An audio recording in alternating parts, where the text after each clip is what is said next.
And welcome to Hero Power.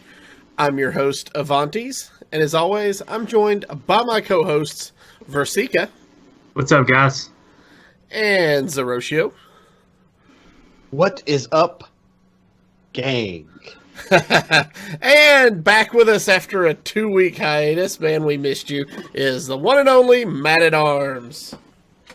It's cold in the D. Super cold. Yeah, that was how cold it is. You guys don't even know. He messaged us last week and was like, "Guys, I want to record tonight, but then I'd have to move out from under my blanket. It's cold." It's super cold. So I went to North Dakota a couple of Christmases ago. That's where my wife's family's from. And when I went, she's like, so just get ready for the cold. I'm like, well, we have winters in Tennessee. I'm good. And then I got up there and I realized that I had no point of reference. It is like the air hurts, whether it's in your face, in your lungs, whatever. It just hurts. Why do I live somewhere not where the air hurts my face? Yeah, you live in a place that hurts your face, and you wonder why that every year. But then summer hits, and you're like, oh, right, this is why I hated living in Texas for 5 years. Yeah. Yeah. All right. So we got a little bit to talk about today. Got a few topics before we get into a fun deck that, we talked about a little bit last week. And we're going to actually play it for you this week. That's Viper's Peanut Shaman. But before we do that, let's get into the news. So as we, I think might have mentioned this last week. I don't remember if the news had broke yet. Not yet. It literally happened right after we finished right the show. After the show. Okay. So ranked ladder changes are coming in February. So if you guys remember last year, I believe it was in February, they introduced the new ranked ladder system that went all the way up to 50, and you had to get 5 stars to clear a rank. Previous to that, you had to get 3 stars from 25 to, 15? Or Yeah. And then it went to 4 stars down to 10 or 5 or whatever it was, and then it was 5 stars to legend. Well, they're reworking it yet again. Their 1 year of experiment, if you want to call it that. And ranks 15 through 16 are going back to the way it used to be of 3 stars per rank. Yep. To rank That's up. 50 to 16. Or is that what did I say? You said 15. Oh, 50 to 16 is going to be 3 stars per rank. Yeah. And then ranks 16 through 10 will go back to being 4 stars per rank. And then ranks 10 through 1 will still require the full 5 stars per rank to level up. So this will make your ranked play climb a little bit faster in the lower ranks while preserving some of that competitiveness that you see of people, hitting those star values in the higher ranks. And it was asked on Twitter if the win streaks are going to change. And no, they are not. You're still going to have win streaks up till rank 5. Then ranks 5 all the way to legend. You will not have win streaks, just like it has always been, even before the ladder changes. That's all staying the same. So personally, I think this is a good change. I think it's going to help a lot of people who are your casual players that are in the lower ranks, or those who have multiple alternate accounts that are just trying to level up and have fun, that may be in that 50 to 16 range. The only adverse effect I see with this is that the ladder experience, if you're normally ranked 10 to legend, is not going to change at all. It's pretty much just the same. But the ladder experience for anybody below 10 is going to change. It's actually going to be for the better. So what that means is we're probably going to have more of a bottleneck at that rank 10 to 5, and that rank 10 to, especially at rank 10, up to rank 5 is going to be more congested than it already is, which is pretty congested. Now, that could be seen as a positive, more diversity, less of the exact same decks, but who knows? We'll just have to see. I think overall, this is a positive change. It's not really going to affect me so much, but it is going to be a lot easier for the community and, advancing up as a whole. Yeah, I agree with this completely. I think, just the fact that they added those extra stars at the rank 25 all the way down to 50 to 15 range or the 10 range, honestly, just felt really bad to some people. And I think a lot of people just felt bogged down. They felt like they couldn't really improve. And then they drop you down four ranks at the end of the month, which is still better than dropping you down to 16 every month from 5 or Legend. But still, it's one of those. I think, they found the numbers, and I think that kind of contributed to a lot of the bad feelings around the way ladder feels. I mean, doesn't change a whole lot. It just basically moves it back to the old system. And it's perfectly fine. I'm actually might fire up my Smurf account again once I get back up. Once this thing drops in February. So so it's like you had so many stars you couldn't see the carrot. Yeah. And now that they made the carrot smaller by making Legend far less impactful, it's like, okay, so we got to get this carrot a little closer. We still have to give people a reason to play ladder. And, I don't know that this necessarily helps, but it certainly doesn't hurt. Well, and I'm glad the 10 to 1 rank stays at 5 stars each, because that's where you really need to start kind of buckling down, starting getting to know how you feel about how you compete at that level. The win streak's up to 5 help, but once you get to 5, you got to buckle down. Yeah, it was never about the size of the carrot. It was how you used it. You beat me to it. You beat me to the joke, Avanties. I saw you smirking too. I knew we were on the same page. And there's cue the Virsica head shake. Yeah, somebody needs to head shake for Virsica because we can't see it.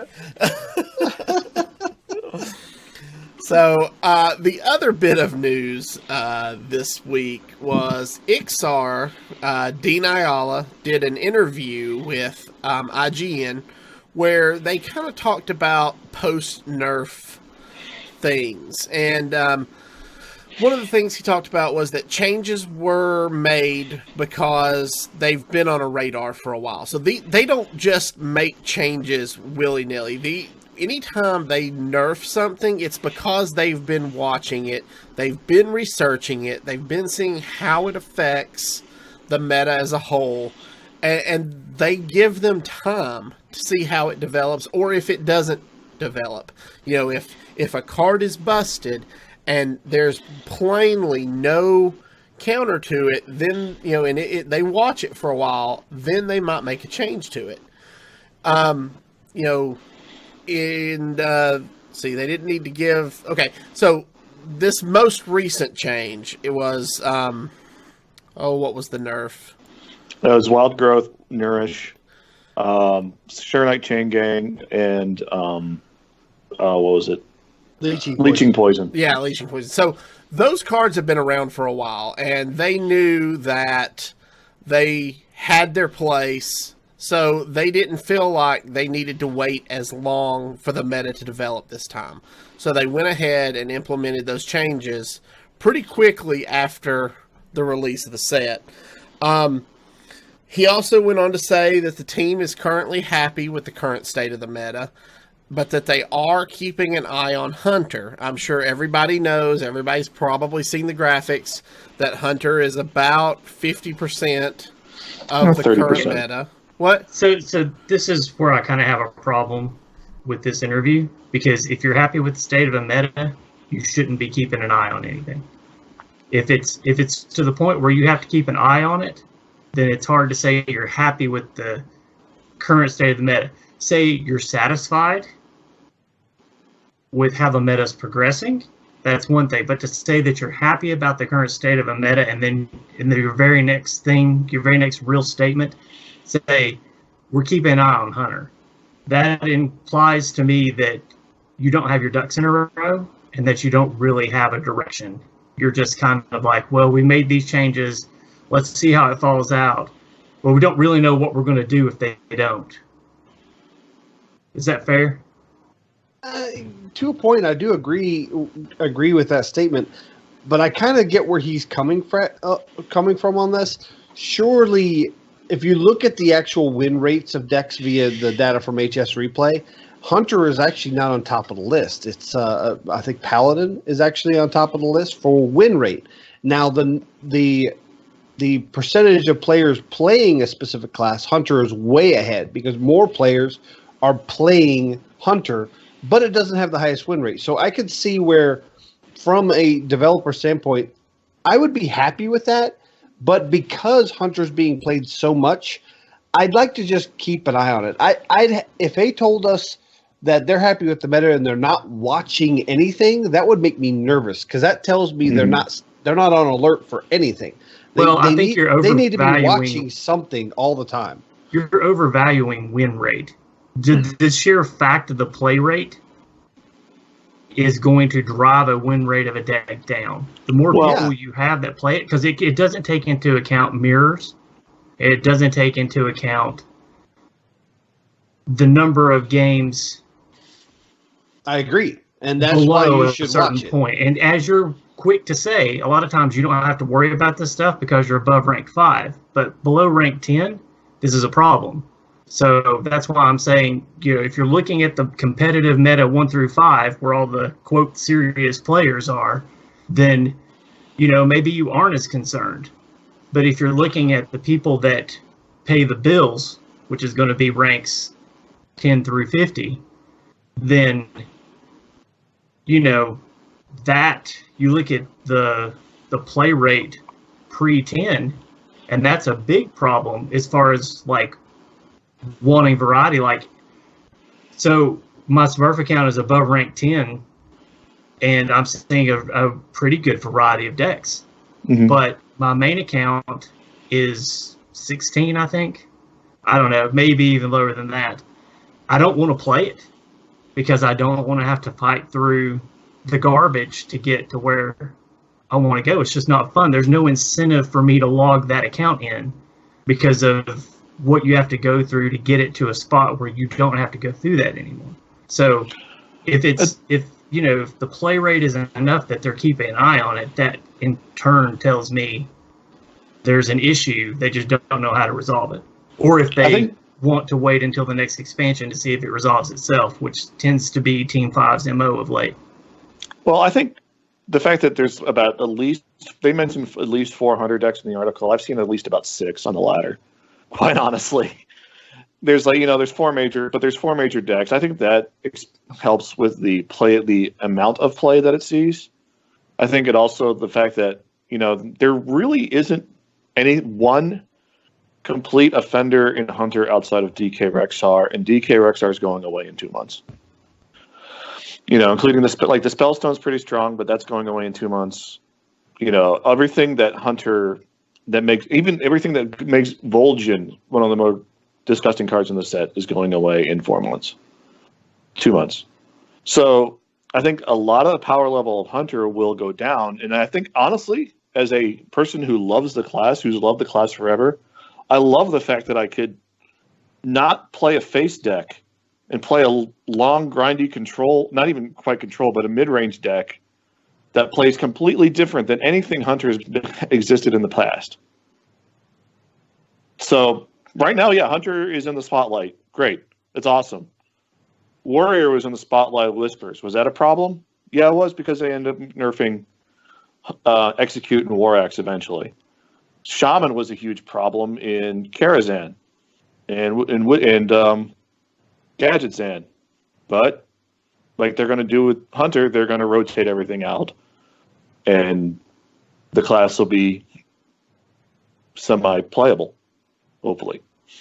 So I think they see it as an issue. Hunter might be an issue, but it's an issue that's going to correct itself in 2 months anyway.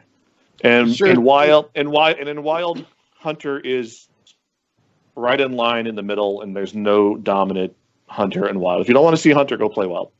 Yeah, I wouldn't even say it's in the middle. It's in the middle. I would say it's even in bottom echelon, tier 3, low tier 3. And there's only one Hunter deck over there. That's it. the thing is one of the biggest problems when it comes to played rate, how often people play it, is a majority of players throughout ranks just get on HS Replay, find what everybody's playing, and play it. Mm-hmm. They're usually not skilled at it. I'll be honest. I'm at where I'm at on the rank because I farm hunters. Because a lot of people don't know how to play those hunter decks. And if it's not hunter, it's going to be something else. That's my point. Is once they fix hunter or find a way to solve hunter, then somebody else can go, well, what's now the easiest deck to go up the ladder with? Not even necessarily the best deck, just the easiest to go up the ladder with. And that's the deck I'm going to play, and everybody's going to gravitate towards it because HS Replay puts it at the top. And it's not HS Replay's fault because they get their data from people using the deck tracker. So it's just this is just something that's inherent in card games. I think when it comes down to the meta itself, it is very balanced right now, with the exception of a couple classes being really low in the played rate because there's no viable decks, very few viable decks. Let me put it that way. The classes are pretty balanced, and I'm happy with it right now. So you just contradicted yourself. It's like that's not balanced at all. You got you got three classes that basically are unplayable. Two classes that basically are unplayable. That's mage. That's bad balancing when you only have 9. Yeah, I mean it's better than it has been. That's a quarter of your. No, all year. All year you've been able to play most of them. Well, there's been way more variety pre-Rusticon than there was post-Rusticon. Well, I think the fact that like these and this goes into my whole thing with Vicious Syndicate and HS Replay where all the data is self-selecting, and they noticed that Mage and Shaman are probably the two worst classes on the ladder. So they're not going to pick Mage and Shaman, which drives the play rate of Mage and Shaman way down. And then Vicious Syndicate and HS Replay are going to report that, Mage and Shaman are going way down. They're doing awful. So nobody's going to play Mage and Shaman. When in all actuality, it's really not that bad. Yeah, even Shaman's a great deck. Even Shaman works just fine in this meta. Big Spell Mage and Odd Mage are both really exactly. good. They're fine. They're perfectly fine. So like the power level deck based on the data and the play rate isn't represented well in the play in the big stat websites. I think something like and those are only the people that read those websites are the only ones contributing data. So that's my whole issue with HS Replay and Vicious Syndicate boiled down to its essence. It's self-selecting. They're going to see, Shaman and Mage are way down. I'm not going to play them. They don't get played. They don't get represented. And all of a sudden, the play rate drops and drops and drops. Meanwhile, Hunter's overrepresented. So then, classes like Priest and like Rogue and whatever else, Warlock maybe, might get bumped up a little bit. But okay, so I'm going to go ahead and challenge you guys, both you and Zerotio, then. I'm above rank 5, so my opinion doesn't matter. Okay. You have a Smurf account, though. That's rank 46. Okay. Yeah, I haven't played my Smurf in months. That's perfect. So just, spend next week, and I want you to come back with, 3 viable Shaman decks that you can play in the lower ranks. And just come back with their win rates. I'm just curious to see. I'll take that challenge. I'll try it on EU. I may not have much on EU, but I'll try it. But I mean, that's all I want. Is like, so if HS Replay and Vicious Syndicate skewing the data, then we need a pure data set. So I agree. The only pure data set that exists is at Blizzard headquarters, and they're not giving that up. Well, no, but I'm saying for us, we can do a 7-day pure data set of playing Shaman in tracking it on our trackers and just see what the win rate is. All right. So 3 decks, that's pretty much 2 2.3 days decks, or 2.3 days per deck, and just come back with your win percentages and see where it's at. All right. We'll put it in the show notes for next week. Play it under rank 15.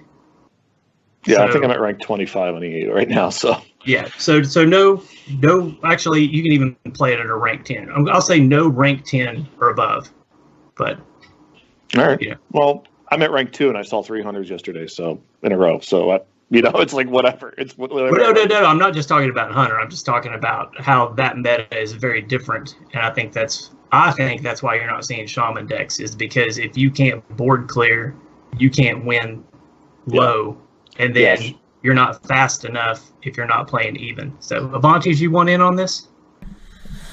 I'd be curious to see your take on it too. I may see what I can build on my Smurf account. I don't have a whole lot of cards on my Smurf account. And I know I'm like ranked 50 or 49 there. I've not played in a long time on that account. So I may just hop on there, see what I've got, see what I can put together, and see what happens. Yeah, I don't even have Shaman unlocked. So you're just trying to make me spend $20, aren't you? Yeah, that's what it sounds like. All right, let's move on. But I will take your challenge, Virsica. I will play some even Shaman on EU this week. It's just an all around challenge. Yeah, it's like, we're going to attempt to prove if Vicious Syndicate and HS Replay are wrong about Shaman. Or is it really a class that is substandard right now? So we're just going to do like a hero power challenge where we are trying to either prove or disprove a theory. And if anybody else wants to get in on this, feel free to build you some Shaman decks, play them as Virsica said, under rank 10. So anywhere between 50 and 10, and record your data sets, and feel free to email them to us. And track it. Yeah. Track it with a tracker, and then email us the results. It's heropowerpodcast@gmail.com. All right, moving on. In that same interview, Iksar went on to talk about expansions. He said the first set of 2019 is in the final balance stage. So they almost have it done. They said no effort to make this year feel any weaker. They just wanted new decks. So and they failed. So the first set is due out in probably early April, if I had to stab a guess on a calendar. That's kind of unfortunately. That's a big question mark, because the World Championships at the last weekend in April. So it's speculation that, I can't see that they would have World Championships under the new standard rotation. So I don't think we're going to see a new set until either the last day of the month or the first week in May. Okay. Or this might be a promotional tour. That's possible too. Maybe. So the last thing they talked about in the interview was Big Priest in Wild, and specifically Barnes and Big Priest.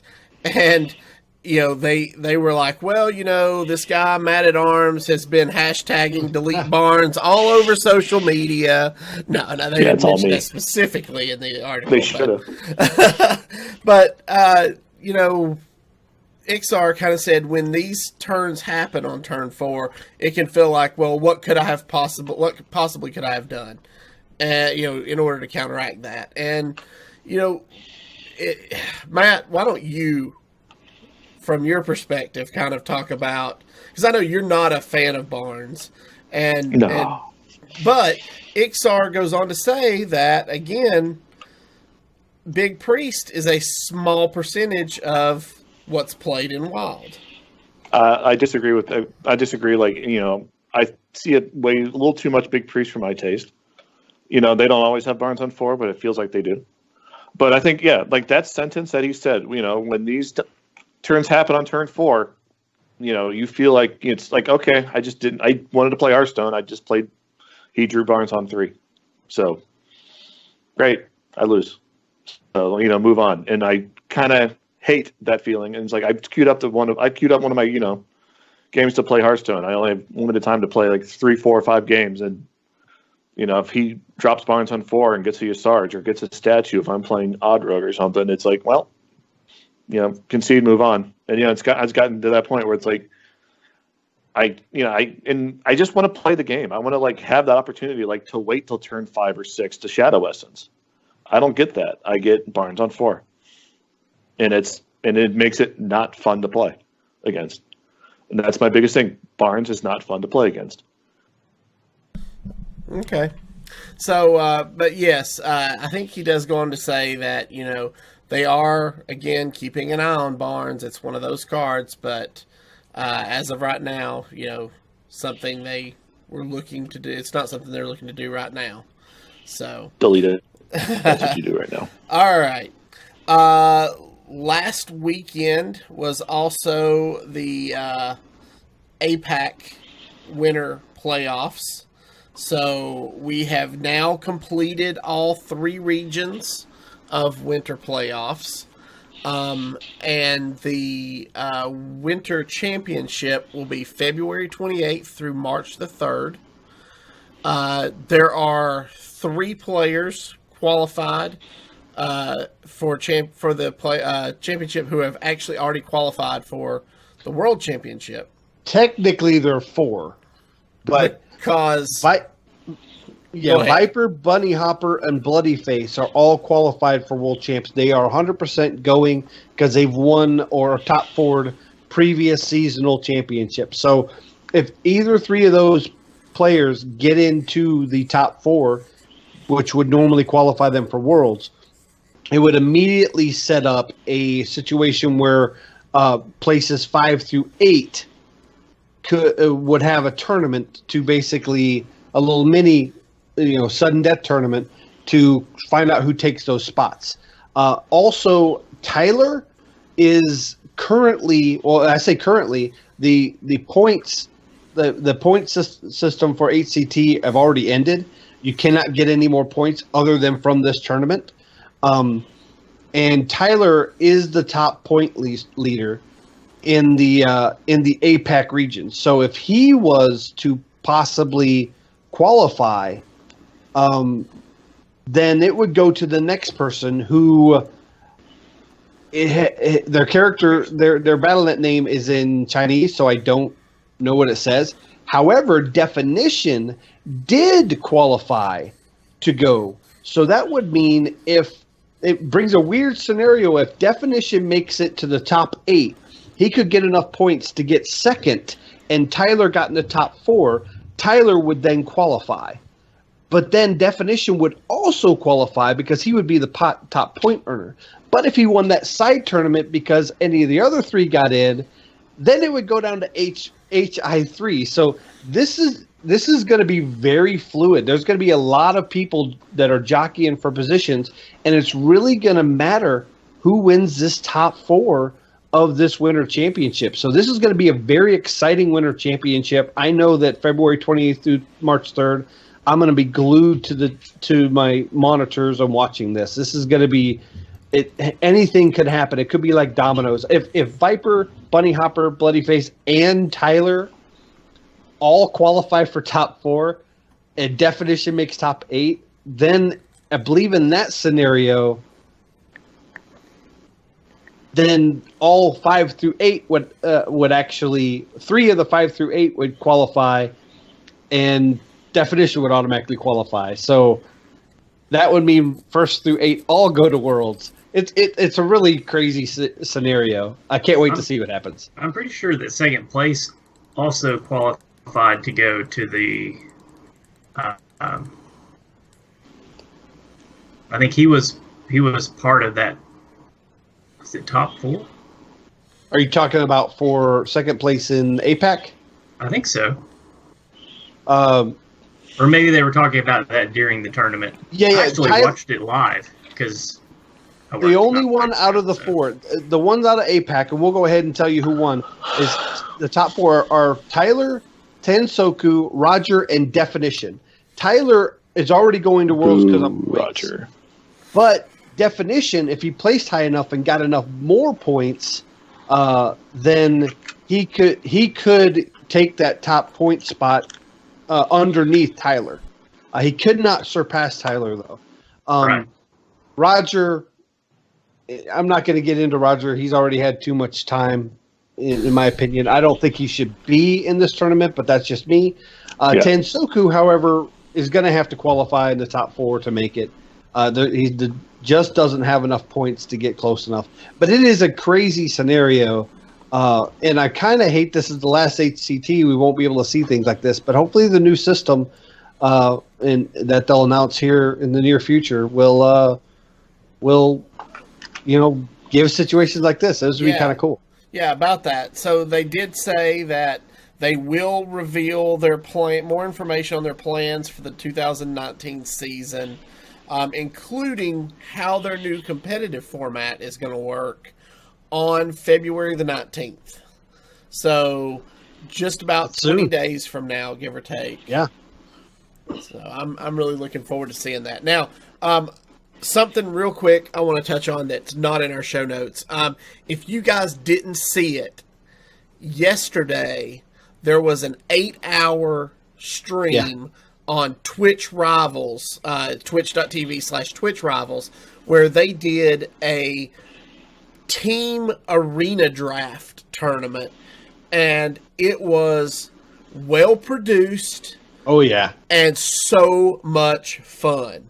So if you get a chance, go to twitch.tv/Twitch Rivals, watch yesterday's stream. Twitch Rivals is something new that Twitch is doing this year. They're planning on doing streams twice a week, every week for the rest of the year, covering different games. They did Hearthstone yesterday. I think they did Rainbow Six today. Yep, Tom Clancy's Rainbow Six. Yeah, so go watch that stream. It was a lot of fun. The teams were very entertaining to watch. You actually got to hear the teams working together and talking, because basically all the players were streaming every match, and then the Twitch Rivals was watching the streams. They had a wall of like 12 monitors with all the different streams up on it, and they were just cutting in between them. So it was like NFL Red Zone, if you've ever watched that before. It was really cool. It was really entertaining and really a fun watch. One team that I was really proud of, I think they ended up getting like 21st out of the 30 teams, was the team of Ant and Regis Kilbin. And everybody was worried that Ant would have to carry Regis, and it started out with Ant getting a 12 win and Regis getting I think it was a 10 win, or 7 win. And when it came all done, Ant actually got 10 win, 2 win, 2 win, and Regis ended up going 10 wins, then 7, 6, and 12. Wow. Unfortunately, the 12 dropped his 10 off because it's the 3 consecutive that you got your points. So Regis did a really good job. Our buddies Bloody Face and Language Hacker didn't do too well, but it was a lot of fun. And you could tell they were really enjoying it. You could either watch the Twitch Rivals stream, or you could just go over to the streamers themselves. They had to stream their matches, so you could just watch them if you just wanted to watch a specific person. And I think the Twitch Rivals cast did a very good job of promoting those streams. As a matter of fact, there was at one point they were urging people to get on the top follower and top donation lists, which was just doing nothing but helping out those streamers. So it was a really good thing they were doing. It was a lot of fun. There were the casters were TJ, Cora, and that's Admirable, if I'm not mistaken. Yep. And then there was a fourth one I don't remember. I don't think he knew anything about Hearthstone at all. He was there from Twitch. He was the Twitch representative. And he actually, at first I was worried that he'd really take away from the event, but he actually had some insight where they were explaining things to him that he didn't quite understand. And it was really fun to hear that side of the casting. It was really good. Yeah. So go check that out, twitch.tv/Twitch Rivals. Okay, back onto our notes. The Lunar New Year for 2019 has been announced, and with that, we are going to be getting a special card pack bundle. So, again, you'll be getting 30 packs for $20. This will be, the Lunar New Year will start on February the 5th. And it runs through the 12th, so you'll have about a week. as they normally do to pick up this bundle. But and the bundle will actually be 10 packs each of Witchwood, Boomsday, and Rusticon. So the 3 most recent sets. And just for logging in during that time frame of February the 5th through the 12th, you will get a free golden fireworks tech card, which is a golden rare. So you get a free golden just for logging in. And you'll have a special festive and firework-filled Lunar New Year emotes for use during the game if you so choose. So go check out the 2019 Lunar New Year event. But I will say, and this is all I'm going to say about it, is be responsible with your emotes. That's all I'm going to say. So, all right. Moving on to this week's Tavern Brawl, we have the Void Singularity. So, beyond the Void's event horizon, all your minions become crushed into a single powerful entity of light. Build a deck and sacrifice your minions to the Void. So, some things to know about this event. Basically, when you play a minion, at the end of the turn, it's destroyed, and you are given a Void minion. And basically, if you play multiple minions, they're all destroyed, and you get one minion that equals all of their power and toughness combined. So, some things to know. 1, end of turn effects do not work because the minion is destroyed before they would go off. Sap and return effects, like Freezing Trap, are really good in this. Death rattles that help to flood the board are amazing in this. And they can actually, when I wrote that note, I didn't realize they also, when that happened, they also combine the death little tokens that you get, also combine into that one thing. Yes, they do. Well, So, it depends on order. Yeah, like the goblin, or the egg napper, it's a 3/1 that death rattle 2/2/2s. The 3/1 and the 2/2/2s will go into the big void thing. Not always. Well, Yeah, so like the Haunted Creeper, when a Haunted Creeper pops, the 2/1/1 spiders stay around the next round. till the next turn. Okay. Yeah, but they will die at the end of the next turn. Right. However, Sludge Belcher, the ooze stays till the next turn too. Yeah. That's something to note because that taunt can stop you from getting through. It's something you have to account for. it really depends on order, because if you have a Haunted Creeper on the board at the beginning of your turn, it will eat the Haunted Creeper and both tokens because of the order that they were there. It's really weird. And the only way you're going to get that to happen is if you have eaten a Haunted Creeper with your Carnivorous Cube, and that Haunted Creeper isn't killed by your opponent. Then the next turn, because of the Order of the Void being there, it'll eat the Haunted Creeper, and for some reason, the death rattle happens before it actually eats them. It's really weird. Yeah. But It's a weird cube interaction. Timing. yeah, it's a weird that cube happening. interaction. So, Surprise. single target removals are very strong as well because all of your minions get grouped into one minion. And there are some ban cards, mostly all of the eggs. So, the Nerubian egg, the Devilsaur egg, Kindly Grandmother's banned. Actually, I saw Inner Fire and Divine Spirit were also banned, which is also interesting. So weird, like the Scarab egg was not banned, but Right. all the other eggs are banned. Yeah. Even the ones that don't produce minions that just draw you cards. So I It's confusing. actually built a version of Token Druid with all Death Rattle minions that spawn other minions. Going back to the flooding the board. And Living Mana. Yeah, so it was really a lot of fun. I got my win on my first game and had a lot of fun building the deck for this. My opponent, I don't think quite understood the rules. He was playing straight Kingsbane Pirate Rogue. Yeah. That doesn't work. So No, a couple of other cards to really look at in this Tavern Brawl. If you're playing Mage or Shaman, make sure you have Hex and Polymorph. Druid, make sure you're playing Naturalizes. But some neutral cards that seem to work really well, run 2 big game hunters. The 4/2 stats really helps the minions on the board after you've killed their minion when it gets big. And then Secret Eater, because there's a lot of hunter and a lot of mage being played in this one. It is a wild brawl, so you have to contend with things like Ice Block. So it's my Secret Eaters were MVPs in all the matches I played.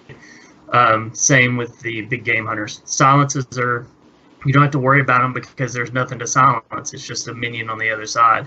And it's really easy to get out of range of direct damage spells. So work on more like pure removal.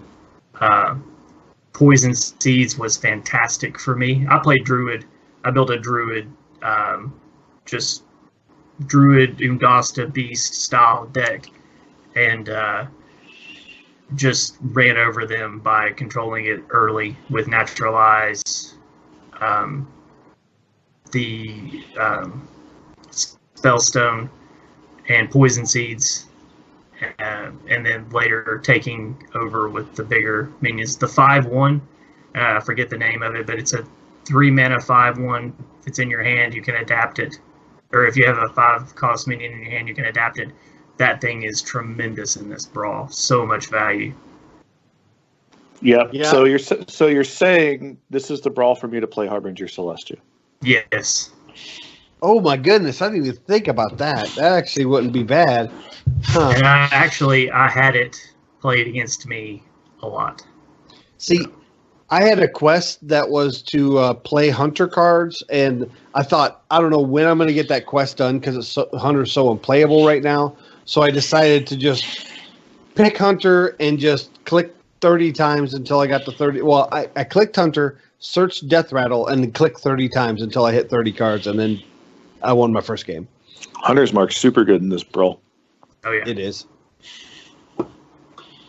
All right. So that brings us to this week's deck, which we talked about at the beginning of the show. We are taking a look at Viper's Peanut Shaman. So as we talked about last week, this is a deck that is pretty much reliant on you having the nuts. So it's very important to try to get your opening hand to be pretty strong. I'm going to read through the deck list, and then I'm going to turn it over to Mattatarms to kind of talk about this deck a little bit and how it plays. So the deck list consists of 2 Earth Shocks, 1 Firefly, Prince Keleseth, Electra Storm Surge, 1 Gluttonous Ooze, 1 Haunting Visions, 2 Healing Rain, 1 Lone Champion, 2 Stonehill Defender, Zentimo, Zola the Gorgon, 2 Hex, 2 Tidal Surge, 2 Dragon Moss Scorcher, Elise the Trailblazer, 2 Volcano, Ziliax, Cragwa the Frog, 1 Rain of Toads, Hagatha the Witch, 2 Primordial Drakes, and Shutterwalk. So, Matt, this is a pretty expensive deck list if you're looking at it dust-wise. You've got 1, 2, 3, 4, 5, 6, 7, 8, 9 legendaries in this deck. Yeah, it has every legendary printed in Shaman in the last year, except for the spell. But you get that off Hagatha enough.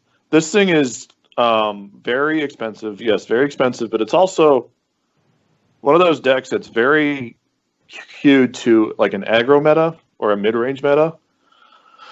And if you are, it will do great in an aggro meta and a mid-range meta, but if you're facing OTK decks, like anything Mecha'thun, Hekar, you might as well concede on the spot because there's not a whole lot of pressure that you can apply in this deck. It's basically it's one of those, you roll the dice and you rub your face into the ground. You rub your opponent's face into the ground. Basically, yeah, it's a control deck. Some of the biggest stars in Teemo is absolutely redonkulous. as a card, and the fact that it hasn't seen that much play is kind of a criminal, because if you combined Zentimo with Tidal Surge, that's a 7 mana board, 3 minion board clear that also heals you for 12. Hex is really good. Earthshock is really good. Any of the direct damage you get off Hagatha is super good. Shudderwalk in this deck is pretty much a refill of minions and spells for Hagatha, and it will get, if you get the Lone Champion Battlecry off, it will get Taunt and Divide Shield, so it will protect your face. Plus, it will also clear the board and not hurt itself, which is even better. This deck is like I said, it's very slow, very grindy control, but I've had a good amount of success with it, depending on what I run into on the ladder. Yeah, this I think it's funny. Everyone laughed at me when Zentimo came out, and I was just like, "Yeah, I want to use this with Tidal Surge." And everyone's just like, "Oh no, Hex will be the thing, or this will be the thing." And I'm just like, "No, Tidal Surge is kind of where I'm at on it." And I remember even Avanties looked at me really weird, or was it Zerotio? I don't remember. It was at our launch party. The fireside gathering where we did the pre-release, and I remember everybody poo-pooing on Tidal Surge, and I'm just like, yeah, it's going to be good. And finally, the deck's using it where it, Yeah, I think Tidal Surge is one of those underrated cards. It always lived in the shadow of Jade Lightning, where and actually I've done this in Wild and a Control Shaman in Wild, where I've had Zentimo Jade Lightning, and you get 3 Jades off the Jade Lightning with Zentimo. It's super gross. I think Zentimo is absolutely busted, and I think the fact that a Control Shaman is somewhat allowed to exist, and in any form, I think Zentimo will be in that deck for the next 2 years. I think Zentimo's phenomenal. I did have the one game where I was down pretty low, where I did have the Dream or the Nuts or the Peanuts, where I had Zentimo, Electra, Tidal Surge, and I healed for 24, and in the following turn I Cragwad, and it got. Wow. I think I got my hand was pretty much full at that point, but I got at least 3 Tidal Surges back. Yeah, because Zentimo will count as casting it 3 times, so then Krogwall will give you all 3 of those back, right? Yeah, it's ridiculous. It's absolutely ridiculous. I love that. And there's a couple changes I would make to this, just in a couple times, couple things I've gotten off Stonehill I really liked. Omega Defender off Stonehill is super good in this because it gives your Shudderwalk +6 health or attack. I would love to somehow fit in a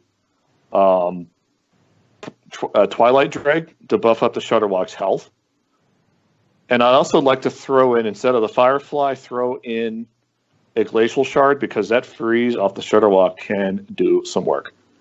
So that's the things I would do with this, but this is the list as Viper posted it. I got it off the website because Play Hearthstone website, because they posted it. And yeah, this deck's a lot of fun to play. Like I said, it's a grind them into the ground, and if you like grinding people into the ground and making them making them reconsider their life decisions and what deck they played, it's worth the dust, and it's worth the time to learn. Okay, cool. So I know I'm missing quite a few of the legendaries to make this deck. I went to try to look at it. I think I'm missing 3 exactly: Electra and Zentimo for sure. Yeah, Krogwad's a little bit of extra. I think Krogwad's okay. Krogwa you can kind of do without. He's just a bit of a refill. Yeah. Electra is really good in a pinch, and Zentimo just makes the deck go. Right. So yeah, but it looks like a lot of fun. I'm looking forward to watching you guys pilot this deck this evening. You guys have anything, last minute things you want to add before we wrap up for the night? Zerotio? Nope, I'm good. Okay. Virsica? Be excellent to each other. There you go. rocking some Bill and Ted's. Stay warm. Stay warm. Stay warm. Maybe reach out to anybody you know up north. Make sure they're not frozen to death. Yeah. So, all right, guys. With that, if you are joining us on Twitch or YouTube, please stay tuned for the live play portion of our show. If you are listening via our audio podcast, we'd like to thank you for joining us this week. Remember, you can follow us on Twitter at HeroPower_cast. You can find all of our past episodes on YouTube at youtube.com/ECMMOGamers or on our website at HeroPowerHS.com. If you enjoy the show and you'd like to help support and improve it, you can do so by joining our Patreon at patreon.com/HeroPower. And we'll see you all again next week. And don't forget to use your hero power. All right. Who's driving tonight? I am driving. Okay, well, I am firing up the client as we speak. Watch it crash a couple times first. Probably. Actually, it very rarely ever crashes on launch. It's usually when I'm closing it out that it just hangs and never closes, ever. It seems like every time they do a patch, it takes a few days for it to launch on the first time. All right, I hit the button. You hit the button. All right. Thank you for having spectate on. I try. Oh, come on, Zerotio. That was funny. That just means I forgot to turn it off in my THL matches. We give Avanties crap all the time about his technical goof-ups. All right, so we got a Paladin, which this could be anything. Quite honest, it could be odd, could be even.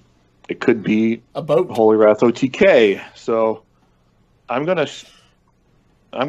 hope it's not Holy Wrath OTK because otherwise we're going to lose. I'm going to keep Stonehill Defender because we got a really expensive hand. All right, two Earth Shocks. And Zentimo you usually don't keep because you want him late game anyways, right? Because you want him past turn 3. So what exactly are you looking for here out of this deck on a mulligan? Like, what is the ideal opening hand? I'm really kind of looking for like Firefly, Kaliseth, Gluttonous Ooze, Stonehill. Elise is actually pretty good too, depending on what your matchup is. But anything pretty much, like Kaliseth, Firefly, Stonehill, Gluttonous Ooze, depending on the matchup. I mean, when you're on the coin like we were, you can make an argument for keeping Hagatha because she is so important. Yeah. But usually against Paladin these days, you've got enough time. So. Yeah, the problem is our deck is a lot slower than his is, and if this is the OTK one, which I think it is, it's like we don't have that much to pressure him on with. Yeah. This is why I like the Omega Defender off the Stonehill, or maybe even possibly putting in the deck, because it does provide a little bit of pressure late in the game. Yeah, this is OTK. OTK. Yeah, but we're probably going to lose. This is probably the dual wing condition. Yeah, most likely. That's the popular one right now. Right now, turn 2, it's like I kind of either Totem or Firefly, and I think Firefly is probably our best bet. Because the totems won't really do that much for us right now. Yeah. I think we do the token as well. Yeah. There's no reason to keep the token. So that means our Shutterwalk will give us a 1/2 token as well. So just keep that in mind for our hand size down the line. So, Zerotio, did you have a chance to play this deck prior to the show tonight? I did. I played one game, could not figure it out, and went 0-1. Gotcha. There's obviously combinations in the deck, and I couldn't figure them out. So I'm really doing a lot of learning here. Now, do we look at this Earth Shock and deny him draw with the Blood Mage? Because he clearly just tossed it out so he can have draw off of it, right? Yeah, that's the line I'm at. I'm thinking what I'm going to do this turn is Stonehill first, and then coin out the Earth Shock. Okay. Just to give us, a little bit more pressure, a few more bodies on the board. Let's see what we get off. The Alakir is really nice. I think the Alakir is probably the best bet here. I would Primordial agree. Drake, we already got 2 of in the deck, and we don't worry about his board at all. Right. So I'm going to coin out the Earth Shock on the Blood Mage. My son lost my mouse, so I'm using my touchscreen on my laptop, which is even more fun. Wide arcs, friend. Wide arcs. Exactly. So next turn, the only problem with using the coin that turn is we don't get to Elise this turn, or this upcoming turn. Yeah, this is the dual win condition version because they're Yep. the only ones that run prismatic lens. So we have to worry about both Uther OTK as well as Holy Wrath. Yeah, we really can't do much this turn, so I'm just going to go face and totem. There's some thought to holding the coin for Elise this turn, but it's There's also Healing Totem's not a bad grab. it's Yeah, not. we Yeah, just it's have to probably be- the best one. we have to be really careful about how much toughness we put on the board too. Yeah. Well, we know this version doesn't run Shrink Ray. Wow, he used his Holy Wrath. 9 mana. What's 9 mana in that deck? Uther. Uther. Yeah, Okay. so he has Uther. Yeah. He just drew Uther. Yep. So, So we're gonna yeah, Elise, this is- and our Keleseth doesn't work now, but Kellis is only in the deck because there's no other 2-drops. Right. When you draw him early, he's great. If you don't draw If you him, don't, he whatever, just it's a sits in 2 mana his hand. 2/2. Yeah. So Elise is about the greatest amount of pressure we have in this deck. Yeah, and the most damage we can get is the least impactful his the call's going to be. Yeah. You need that early damage. And he already used one flashlight just to draw early. Yep. So if he used flashlight on his own, he used flashlight on his own face, right? So he obviously does not run. What's her name? Lanessa. So the fact that he Holy Wrath makes me think he drew. That is Conjures. That's huge. good, actually. win for us. I mean, yeah, it gets rid of our pressure, but to have to use that combo early is great. Why would Yeah, you I think- Scorcher here, right? Yes, yeah, Yeah. Scorcher for sure. So the fact that he Holy Wrath after he prismatic lens makes me think he drew his Shirvala. Shirvala, Yeah. and that tells me that he has a 25 cost useless spell in his hand. Yep. Okay. And that's just hand reading. I could be wrong, but that's just what I get out of it. Pushing a heroism and a Christology. Okay. And he only drew. Well, he did draw 2 cards. It's funny, he's playing the lion like he's wanting to do the Holy Wrath combo, but I think they only run one. So do we? We don't Zentimo Hex here, do we? I like not on Zentino. this. I like Zentimo Earthshock was the one I I was like thinking about. Zentimo Earthshock. Yeah. I don't hate that at all, actually. Puts a big target on. We just need to get damage to his face. And I Yeah. would go ahead and totem. Yeah. Oh, yeah. Healing Totem again. So this puts a big target on the guy in the middle. So we hope that his equality is 25 mana. Because I know they don't run Shrink Ray in this list. I think this next turn is an easy Alakir. I think it is about the only, unless we draw. Actually, I don't think there's anything we would draw that'd be better than Alakir right now. The pressure, and knowing that we still have another one in the deck. We don't have another Alakir in this deck. Did we not get this off Stonehill? No, we got the Stonehill. Yeah, we got Stonehill off Alakir. Yeah, Yeah, but we don't. The Or deck doesn't main Alakir deck also. Alakir. yeah. Yeah. Oh, my version does. I guess I took something out. I was noticing the same thing, was that there wasn't a lot of pressure, but I still feel like there's not a lot of pressure even without. Wow. So this seems like a really early timeout to me. It is. I don't know what he thinks we have. We need to clear. I mean, we can easily clear the 1/1. I think we Ziliax instead. Really? Oh, because Well- it clears out the. It leaves something up for after equality. Right.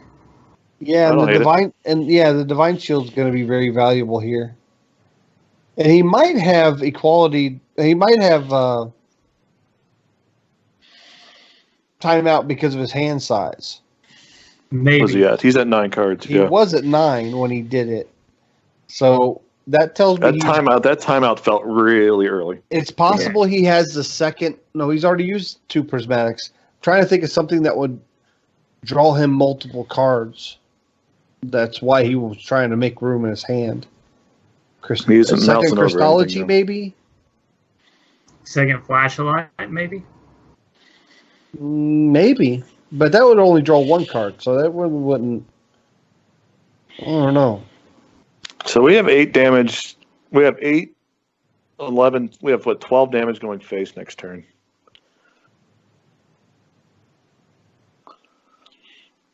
Or he just decided to get Make a hot pocket, get a yoo-hoo. start up his pod. I was getting ready to say he's having to think about consecration. It surprises me though that he didn't try to get rid of the. Okay, so he was always going to Shrivala the Ziliax. And okay. What?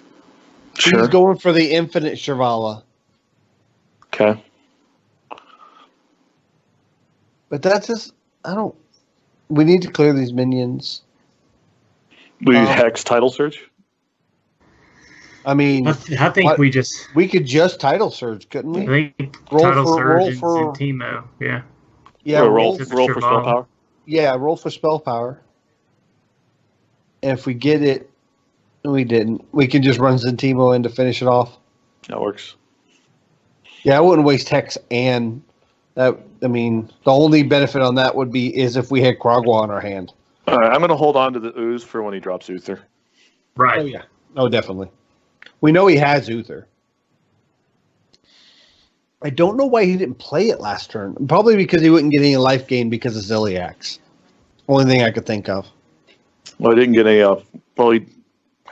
He got life gain off. I'm trying to think. You got it off Shrivala. All right. But and he then we used the ran useful Brewmaster. I'm trying to figure out how he's gonna. I mean, we know he has Zolas again. He brewmastered his Zola, which really did nothing. I know. Okay. I'm boggled by his lines of play. Well, he was thinking if Shrivala could stick one more turn, and we didn't really have much in the way of clearing her. All right, that we've shown him so far. Easy ooze. Yeah. I think. Do we just throw out the lone champion just for pressure? I think so. I don't hate it. We still hero power though, right? I was going to say because the Shutterwalk is we'll still get the battle cry. Yeah. If the board is clear.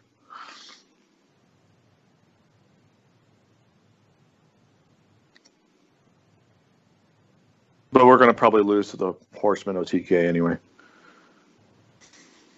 He already used the Brewmaster though. That's going to put him. He probably has the big ones too. Probably Ancient. The heck is he drawing? I don't know. He's.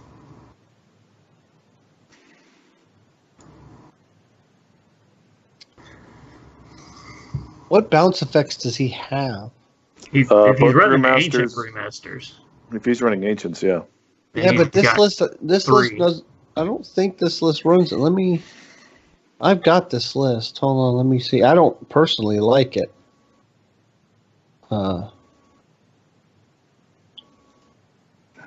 Okay. Kind of knew he had that. So they came from the middle, right? Yeah. Okay. So we're bumping in the Horseman.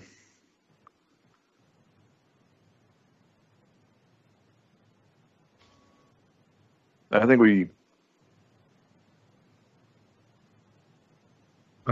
we allocate here and start rolling. I agree. Do you want to bump in the 2/4 into the Horseman though? Yes. Yeah, we need to clear those Horsemen any chance we get. And we just ignore the Kangor, right? Yes. Yeah. Don't bang into the Kangor. No bang. We can attack one more time. Both flashes of light are gone. Do I totem here? It may give you a taunt totem. I'd say that's the only one worth having though. Actually, I don't mind the 1/1. I'm not sure where my list went, but I didn't think they ran the Ancients. But I could be wrong. I was going to play as Shivala again. Nope. Quality. Okay. Consecrate. Fine. Okay, so both equalities and both consecrates are gone. Yep. We got Shrink Ray. Well, I don't think this list runs Shrink Ray. There's not enough room with both OTK packages. Come on, Shutterwalk. Yeah, Shutterwalk wouldn't be bad. I mean, Tidal Surge does nothing. Well, I can Electra Tidal Surge, get rid of the Kangor. you can. Is it worth it? It's better than using the Hex. I mean, he's got 26 life, right?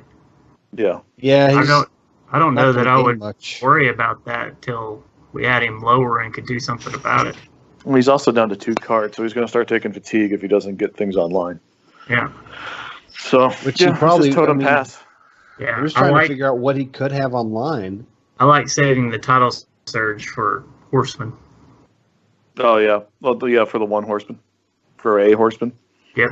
He needs to get us down. Well, I guess he needs to get us to 29 if he has a truce over still. And we can use the Tidal Surge or the Healing Rain with Electra. That's if he. I can't remember if that list runs 1 or 2 Holy Wraths. I think it's 2. How can he not have Bounce in his hand? I mean, he has Zola, but He has Zola and he has a Brewmaster. Unless the Brewmaster's... No, the Brewmaster wouldn't be 25 mana. no, it would have been a spell.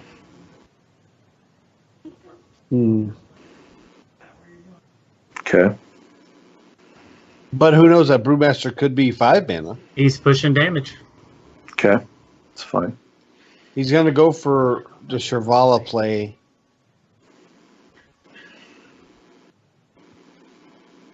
What? So he's going to... Yeah, you take your horseman. What is your Zola? Okay. What? Oh, this makes What? more... That makes... Why?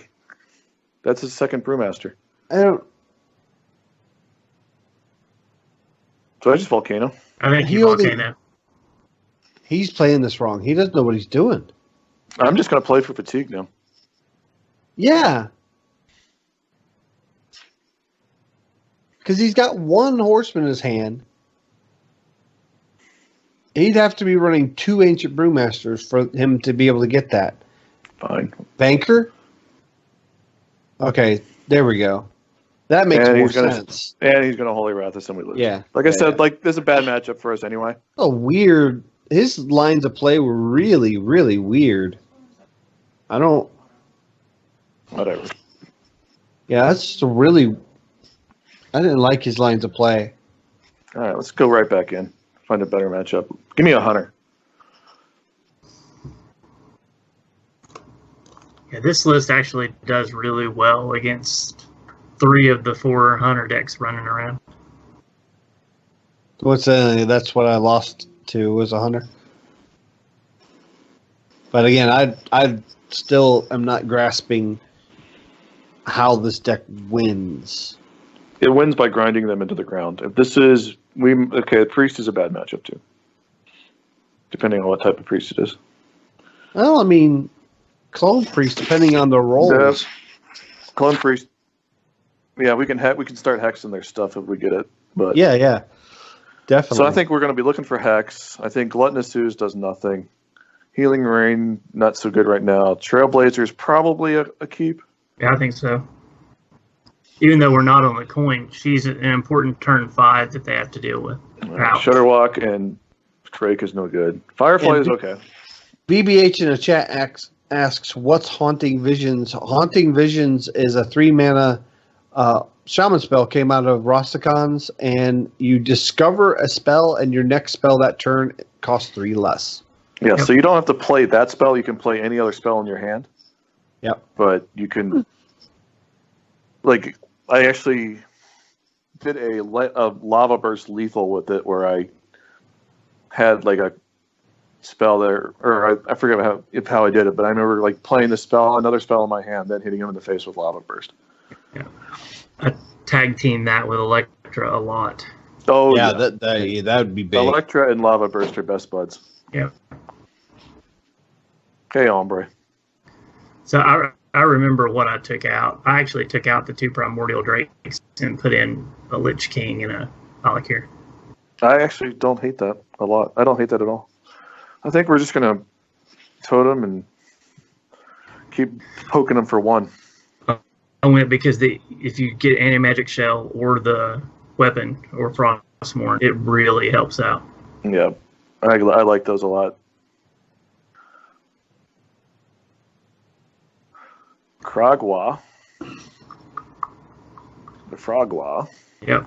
Sometimes Kragwa is just a 6-mana 4/6.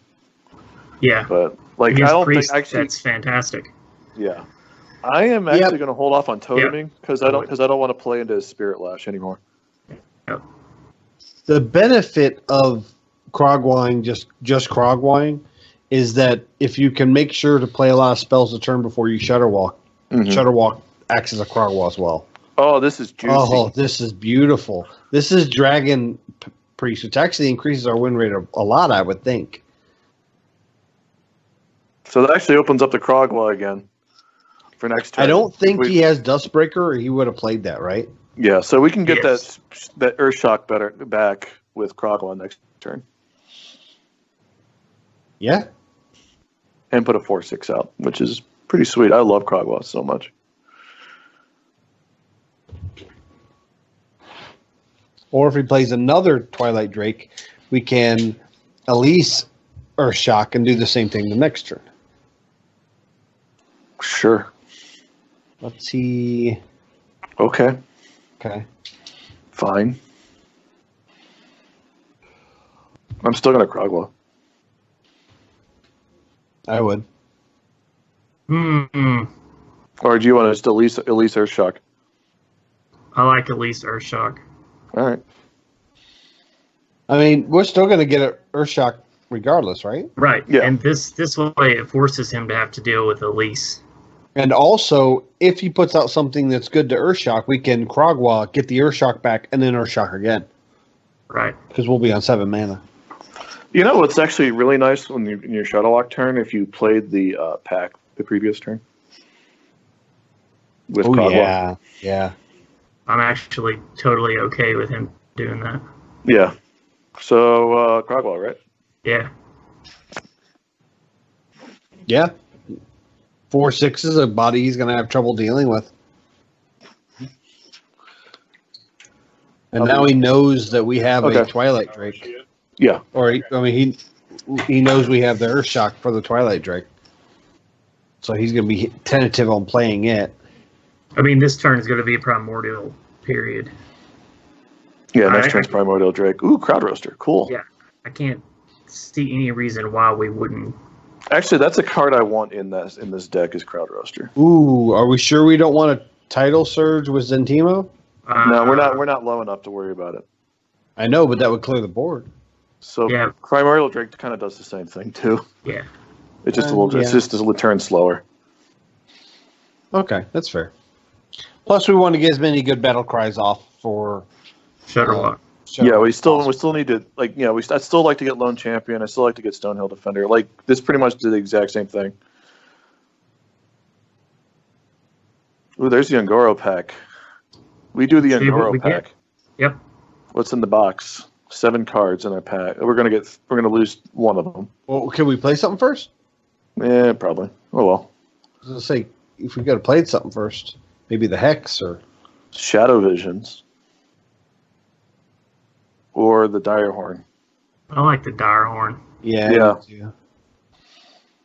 Because it's an adapt choice with 1/1 or poisonous. I like Poisonous. Yeah, I like Poisonous too. It gives us an adapt choice with our Shudderwalk, by the way. Yep. Oh, it does. Oh yeah, it'll choose the adapt though, won't it? I believe so. It does. Yes. It's fine. We can just. Oh, cute. That's cute. Now, do we Shudderwalk or do we Zentimo? And then Earthshock. I like. I mean, this Shutterwalk Hex, Zentimo Hex real would be strong huge. here. I like Zentimo Hex, and then I actually don't mind doing the Earth Shock on top of it. Yeah. To kill all the, which kill one all are we the hexing? frogs? I'd say you hex the 4-8, don't you? Okay. So it gets rid of the poison? Yeah. And then Earth Shock, the toad on the left side. Correct. And then do we Shadow Vision? I think we throw out Archaeologist. Well, No, if I we think Shadow Vision will go back with Shutterwalk. Yeah, And we'll get the Haunting Visions. that's what I was thinking. Okay. Because if we Shutterwalk, it's gonna cast a shadow or get us a Shadow Vision back. Actually, we're gonna fill our hands up. It's fine. Oh my goodness!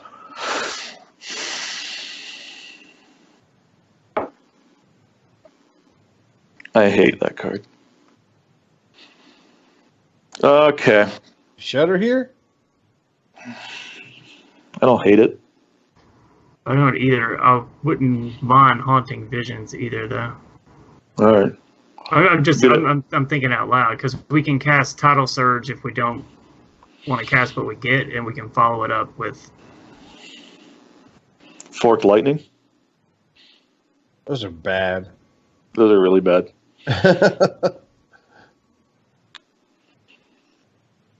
Yeah, I think so. All right. Yeah, we don't want your.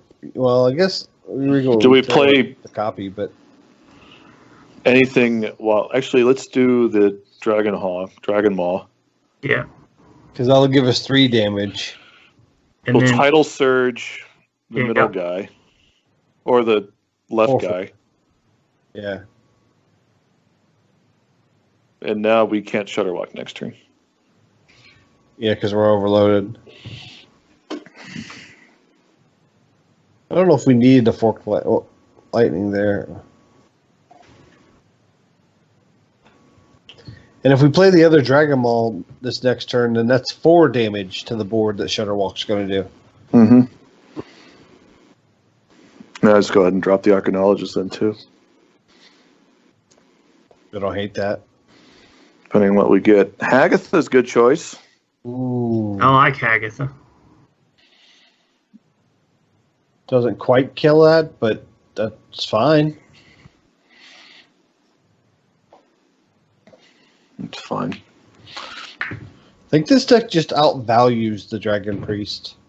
No, the only thing we're worried about is about 6 Mind Blast. Or that. Yep, that'll do. Could be a pain. That's okay. We'll Stonehill. Yep.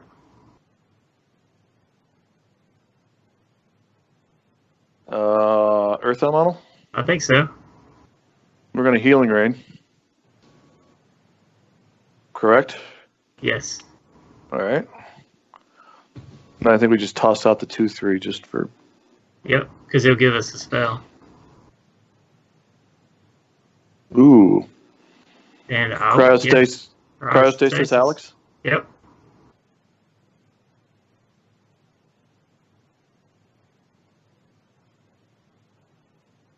We got to find a way to deal with that next turn. We'll draw our Hex next turn. It's fine. That Ungoro pack was awful, by the way. And Goro Pack and the Haunting Visions were both awful. All right. I think we're kind of like down to Shutterwalk or Flight Earth Elemental. Yeah. I think I'd rather Shutterwalk to get the spells back. Right. Yeah. Unless we draw Hex here. And then we'll Hex Earth Elemental. Why is he using that? Because quite honestly... Ooh, do we Haunting Visions? It's been so bad for us. If we Haunting Visions, we almost have to get a Hex. Hex out of it. But we have Earth Elemental we can hide behind for one more turn. How about a Crushing? Well, that's not enough. It could be once he has to run it into... The Earth Elemental? Well, Well, I'd say the crushing ball will kill the primordial drake with the arcanologist. I'm worried about the 11-11 personally. Well, we got the earth elemental to throw in its way. Oh, and then we, I see, and then we shudder when we're going to be completely over. Ooh! Yeah, that's worth considering. We'll save that for next turn. We're not going to have much else to do.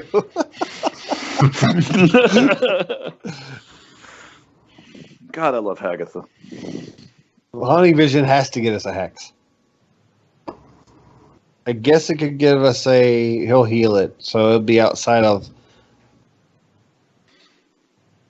What? Oh, Okay. Oh, no. He has no dragons. Okay. Okay. I was like, why would you do that? Haunting Visions, right? Yep. I think we have to, right? We don't have a choice.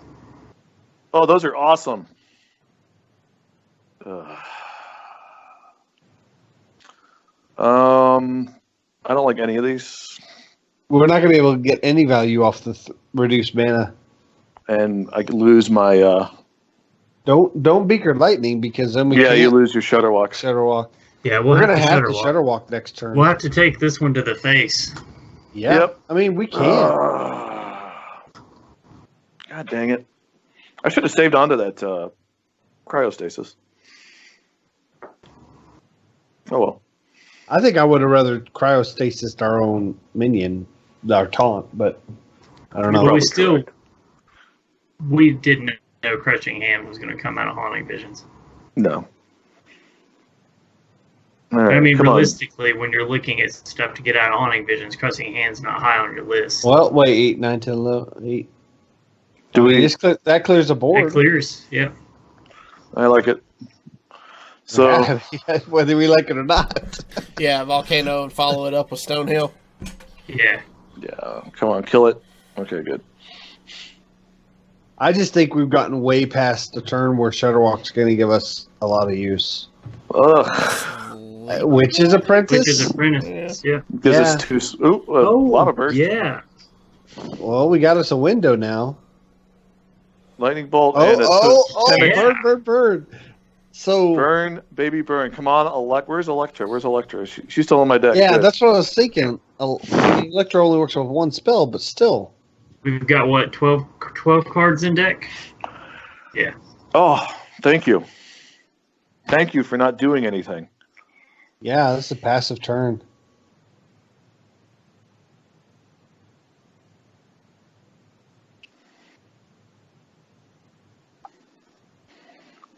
Meddlesome insects. Still nothing. So do we bump the cleric? If we bump the cleric, we'll do more than 4 damage. Actually, we don't even need to bump the cleric. We don't, We'll do because Hagatha's battle cry. 3 from Hagatha, 2 from the Primordial Drake. And Well, I 1 can't from Shudderwalk Drake. this turn. Yeah. Oh, that's right. That's right. So I'm going to, I think, do we Scorch her or Toads? I think we Scorch her. Well, if we Toads, we can't Shudderwalk either. He's right, yeah. We're going to have to... So we Scorch her. And then... Ooh. Well, that's good. I'll take it. Do we? I think we bolt the 3/2. Sure. I don't disagree with that. I mean, we can still Shudderwalk. How many cards? Let's see. He's at 7. So, yeah, let him draw if he wants to. Yeah, I don't care that much. Yeah, this might be a fatigue game for us. Well, depending on how many Mind Blast he has drawn on Shadow Visions. Yeah, we still have 1 Tidal Surge and 1 Healing Rain, right? Correct. Okay. Yeah, we have a Healing Rain still. And we'll get armor from Shudderwalk. No, he won't. Oh, that's right. It doesn't Yeah, it doesn't give armor give armor from Haggard. because that's not considered a battle cry.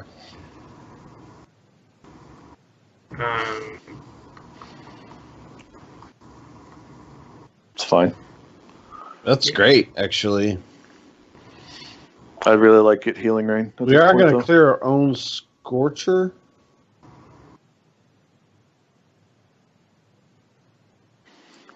I think we Shudderwalk here. Yeah, go face then Shudderwalk. Yeah, Yeah, go face first, Shutterwalk. because those minions will get cleared. Yeah, same with that. The question is does he have the mind blasts? Well, there's nothing we could do about it anyway. Sure. Oh, we can taunt up Shutterwalk.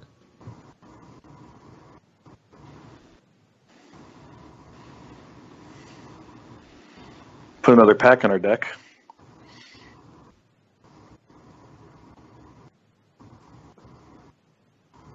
And if he can't kill Shutterwalk or us, we can Zola Shutterwalk. +3. Oh, he's +3 health adapt. That's what they picked. Holy fire! Ugh. Uh-huh. He's not Come on, using his healing hero rain. power. Mind blast. No, second mind blast. Yeah. Yep. There it is. Like I said, this deck is not the best deck in the meta right now, but it's fun. Do you want to do one more? Yeah. I'm okay with it. Are you guys okay with it?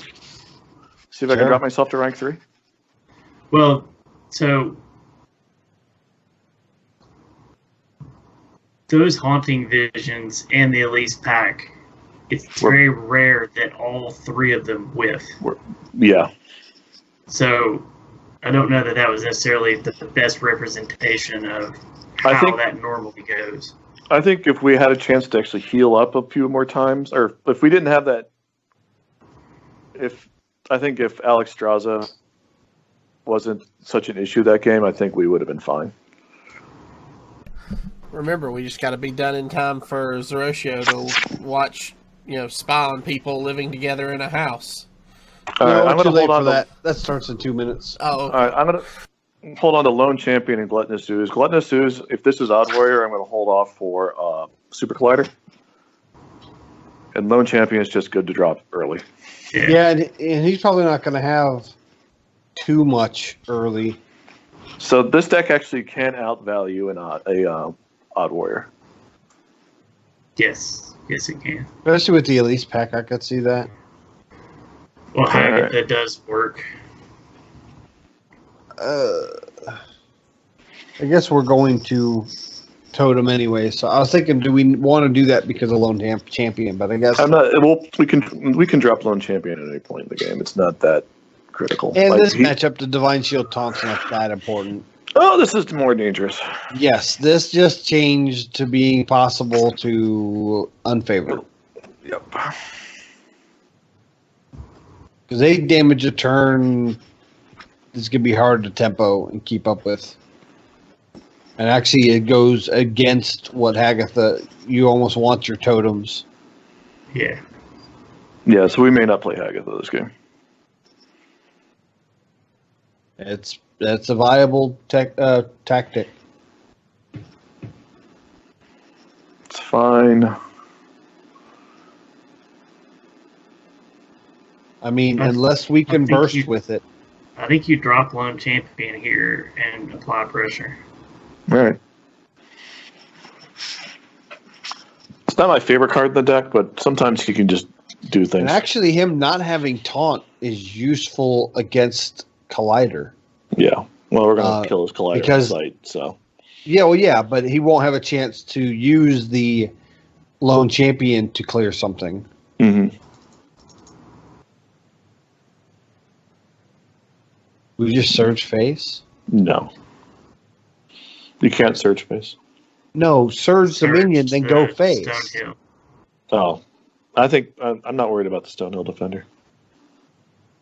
I'm just trying to apply some kind of pressure, keep his But since you armor pulled the check. healing stream totem, there's no reason to not hit. Yeah, I completely whipped on that, sorry.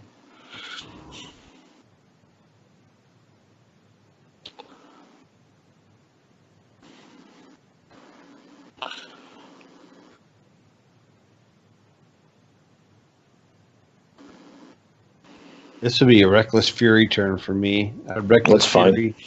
Well, if you Reckless Flurries this board, I'm like perfectly happy with this. Yeah. Yeah, I don't disagree with that. I mean, you've not really given him much information yet. I mean, he could be thinking there might be a bloodlust coming.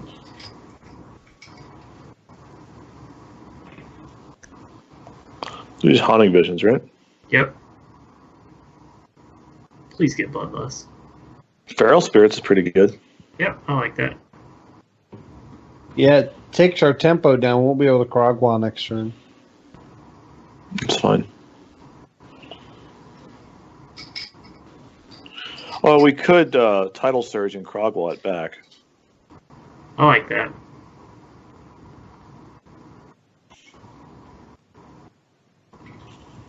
Yeah, I like this line better.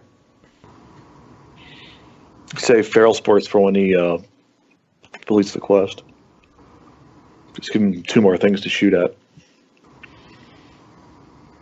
Yeah, in this matchup, you're not really so much worried about using the title search for healing because, to be honest, you're not going to be pressured until he's ready to beat you.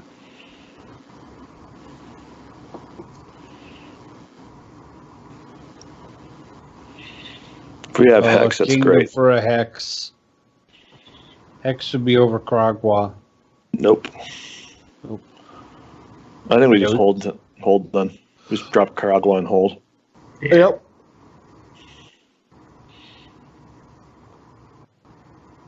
I forgot Oh, they got about us the Haunting Vision too. Yeah, Forgot yeah, about yeah. that.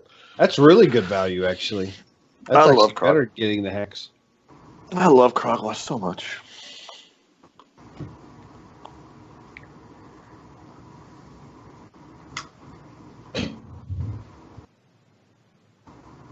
Yeah, the thing with Shaman Discover spells, you always get The Bloodless garbage. when you don't need it, and you never get Bloodless when you need it. Well, like, watch he So like true. allows. Watch he doesn't clear this board. We do not draw Bloodless off the How many visions we get? Like something like Volcano. Like in my even Shaman, I run Arcane Dynamo so I can get Bloodlust, but I almost always get Stormbringer instead. Which is still good, don't get me wrong. I like Arcane Dynamo.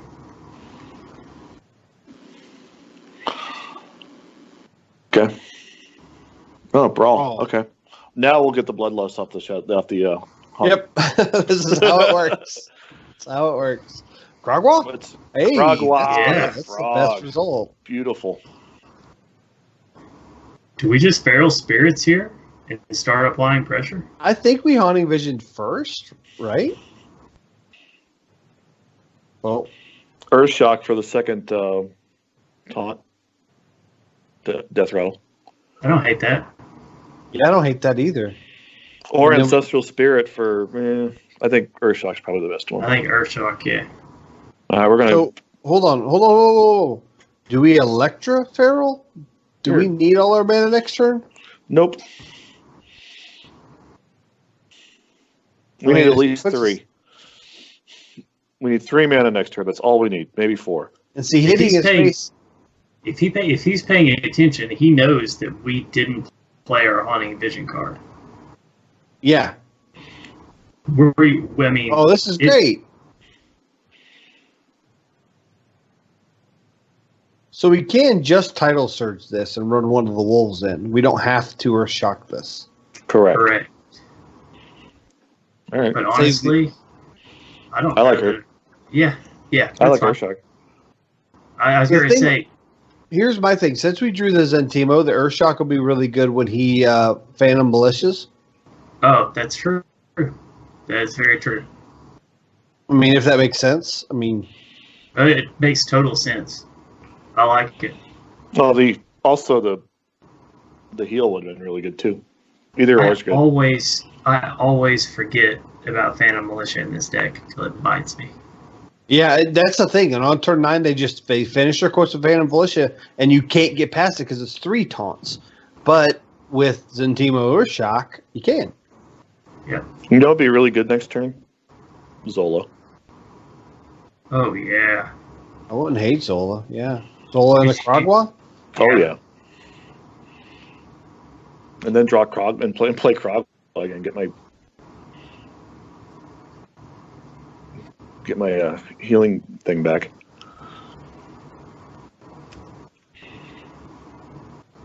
Okay, this is a Reckless Flurry turn. Okay, you didn't kill Krogwa. Oh. Okay.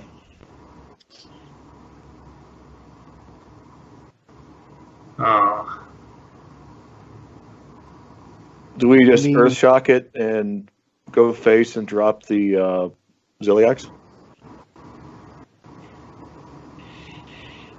Or Earth Shock it, go face, drop the Primordial Drake? There's not. I mean, that just hurts us. So when does he go off? He's what, 3 turns away? He's at 5. 5, yeah. He can Phantom Militia this next turn and finish his quest. Yeah. He won't be able to play it that turn. Do we just Hagatha this turn? Or that's what I'm wondering, if we don't Kragwa and Hagatha and just because we're going to be playing minions the next 3 turns. Yeah, I mean, I don't hate Hagatha here. We clear with Kragwa and then Hagatha. Hold on, I'm getting...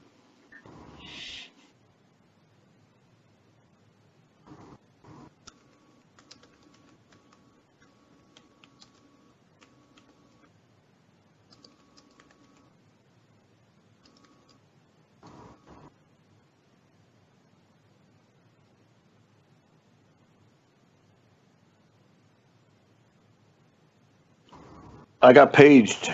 Anyway. So he has the quest now. Big shout out to Brit Bulldog in chat. He just asked me who I was spectating, and I told him to come watch the show. I think we Zentimo Earthshock here, because we don't want that to go back in his deck. Well, let's Zentimo, and then see what we get off Zentimo. Maybe we get a Hex. Frost Shock, not much better. No, but go. I would Earthshock. Earthshock, then Frost Shock.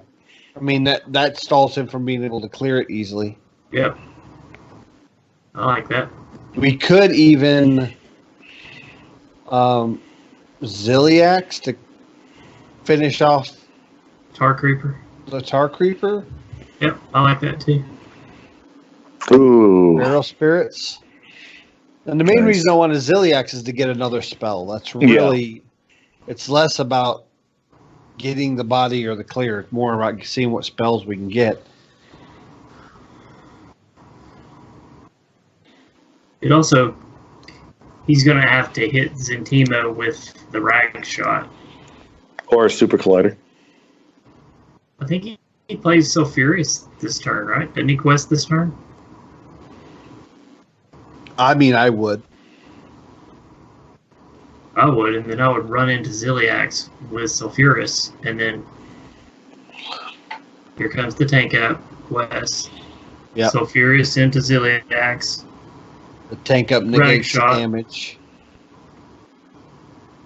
He might rag first, because to be honest, he'd rather shield slam. Okay. He's going to shield slam the Zentimo. Oh, he's guaranteed the 8 to our face. Okay. That's fine. Yeah, this is where we get behind.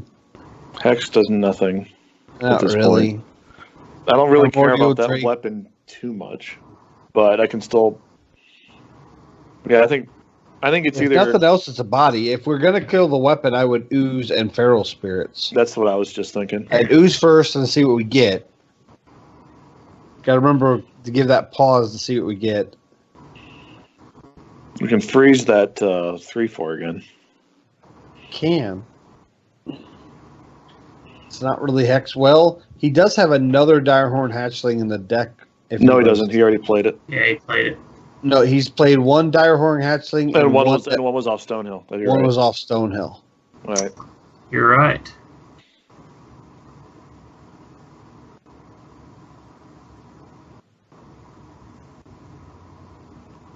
Now, some of these lists only run one Direhorn because they run the 2 Stonehills, so he may not run 2 Direhorns.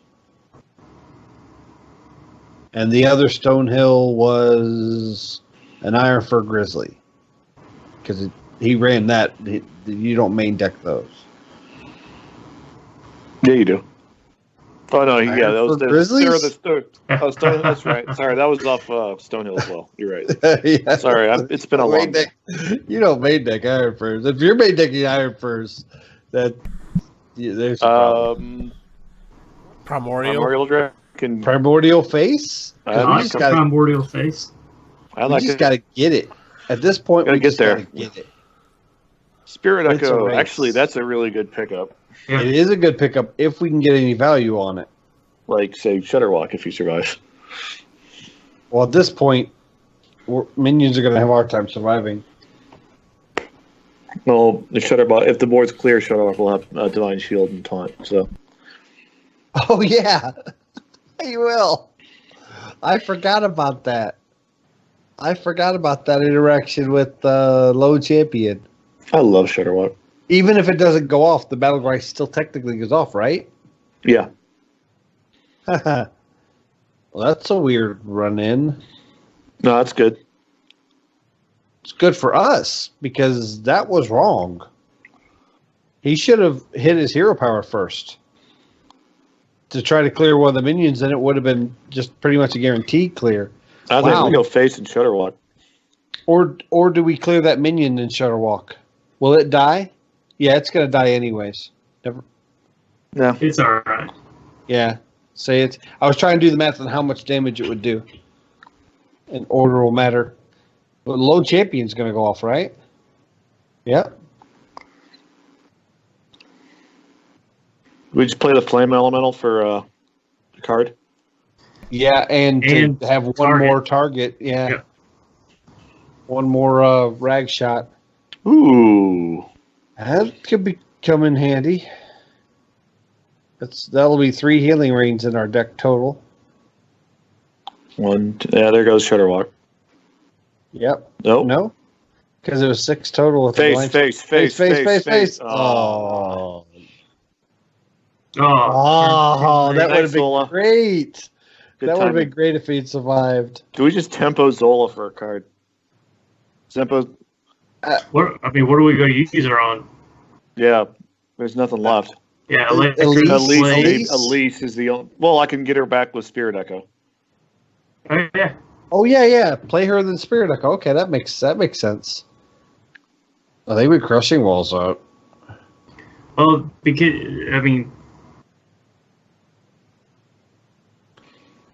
are we worried about another Warbear or Chromosh maybe? Or Yeah. He has Warbear. Another bear. He has the Undasta probably. Yeah. So Do we just Hex or?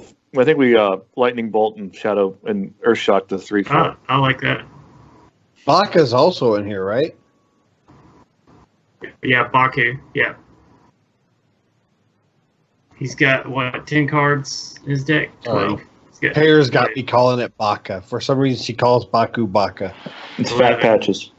So, Town Crier pulling Amani Warbears, right? That's why it's in there, right? Yeah, yeah. Because we haven't seen Darius. No, I haven't seen any of the other regular rushes. At least the Trailblazer would be amazing right now. At least would be good. Indasta rushes. So. Here comes the Phantom Malicious.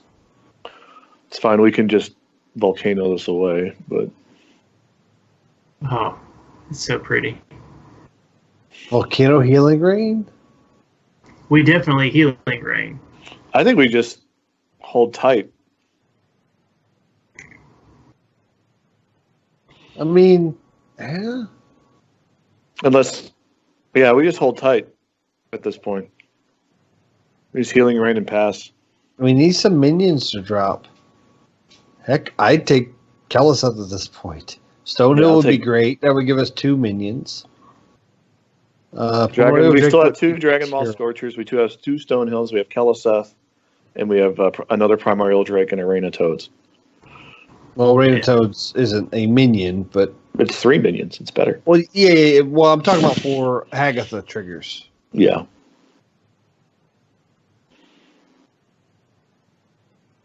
Rain of Toads isn't going to help us with the Hagatha trigger. It's fine.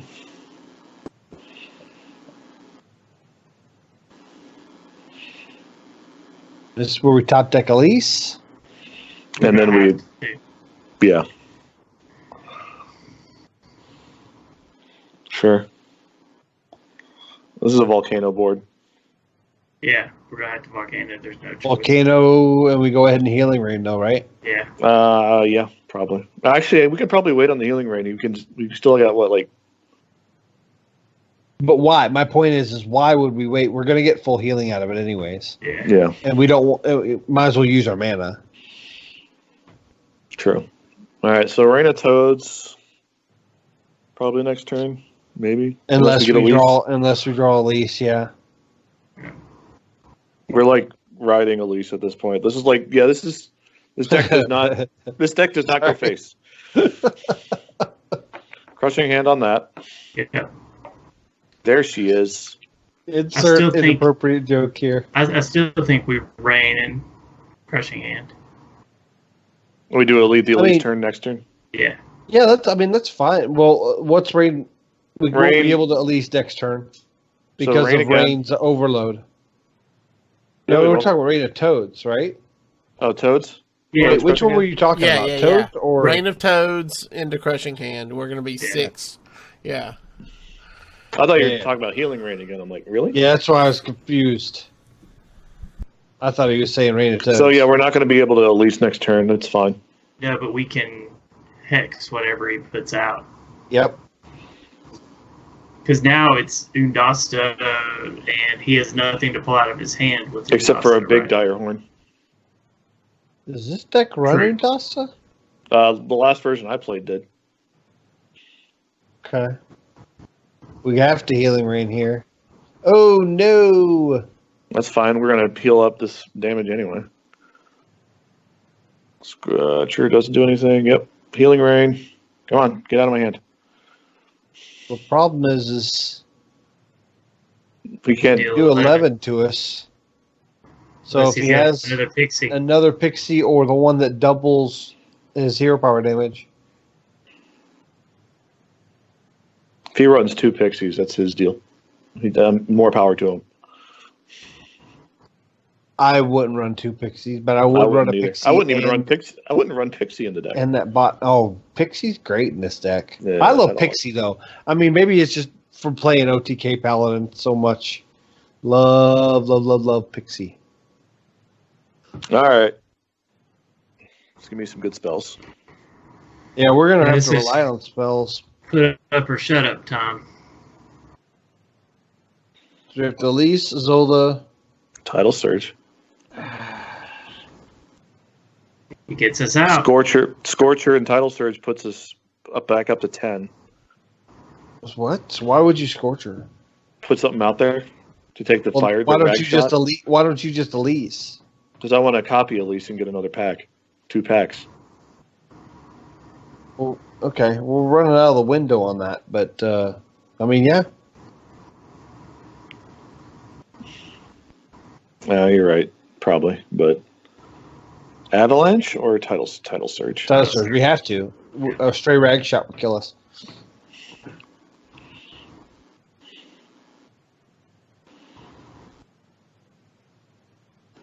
Yeah, if we keep having to react, which we will. Oh, this deck is all it does is react. Sadly. Yeah.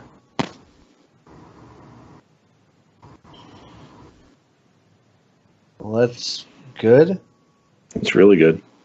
I think Elise plus that Avalanche is good too. The Avalanche won't kill one of them. I don't know. I think it's Elise Avalanche at this point. No, it kills one of them. It kills one of them. It freezes the other for a turn. No, it won't kill one because it only does 3 damage. Yeah.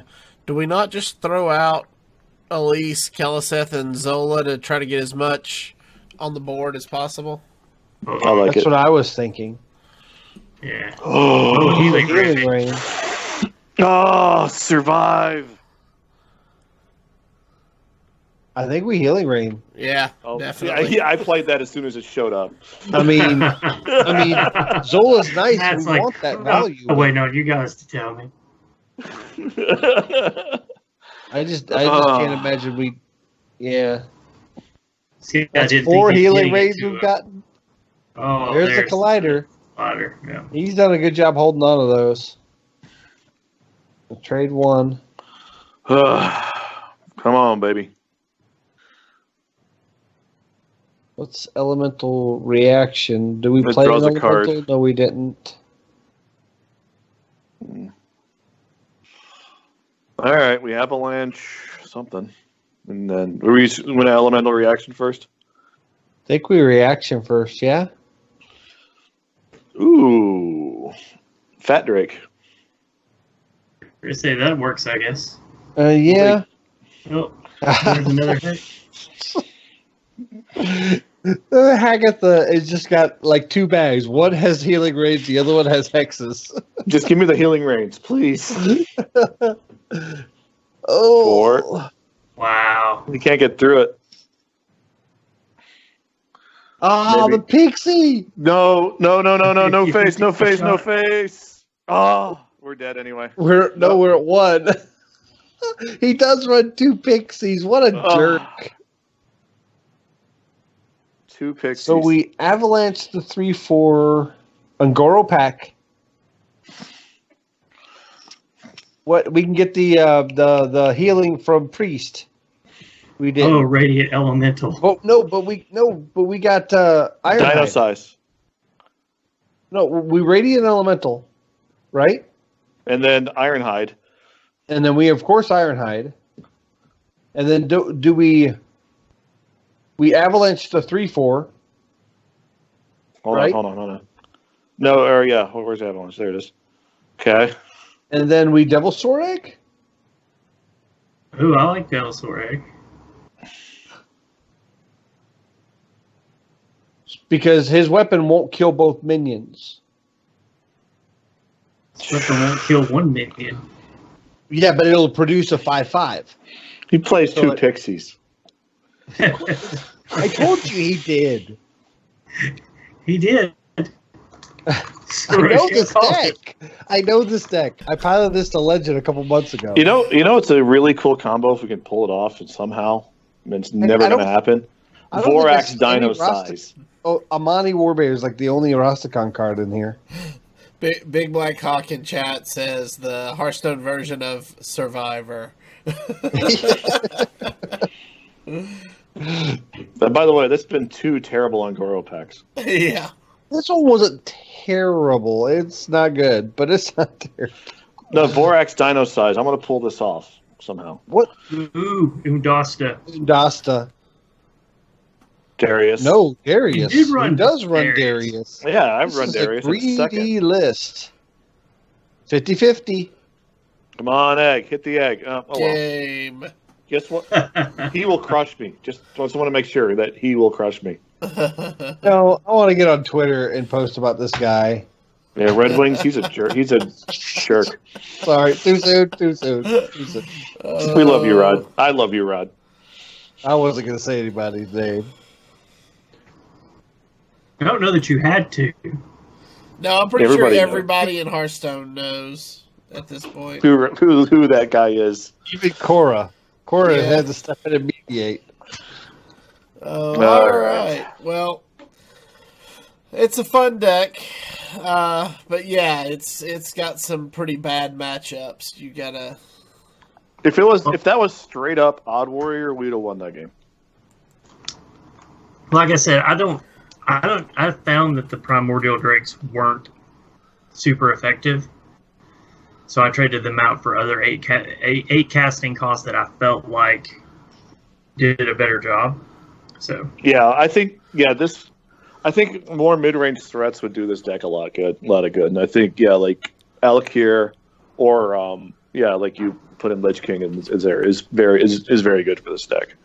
I'm convinced that only Viper can win with this deck. Hey, I went like 3-0 first day I played with this deck, and then I kind of ran into crap like that. So it's like It's if you know your opponent is bringing mid range, if you know your opponent is bringing aggro, this is this is very much a tournament deck. So you don't. Well, it did. So, the deck did really well at EU playoffs, but it would have been horrible at America's playoffs. Yeah, it would have been terrible in a playoffs. Yeah. So yeah, I'm just looking at my percentage on it. So before I made the changes, I was at 43%, and then after I made the changes, I'm at 58% win rate. Okay.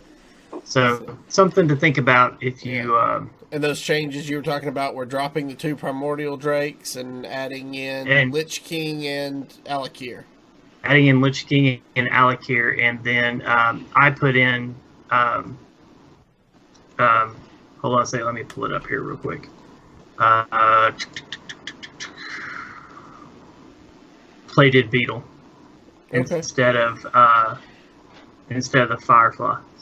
Yeah, I think that's probably a good choice there. All right, guys. Well, that's going to do it for us this week. If you have any questions or comments about the show, please email us at heropowerpodcast@gmail.com. Do us a favor, and if you haven't already, hit that subscribe button below on YouTube or give us a follow on Twitch to be alerted when we go live. If you are interested in talking Hearthstone all the time, you can join our patron-only Discord over at patreon.com/heropower, and for as little as $1 a month, you can get in on that conversation. We'll see you all again next week. Good gaming. Adios, muchachos.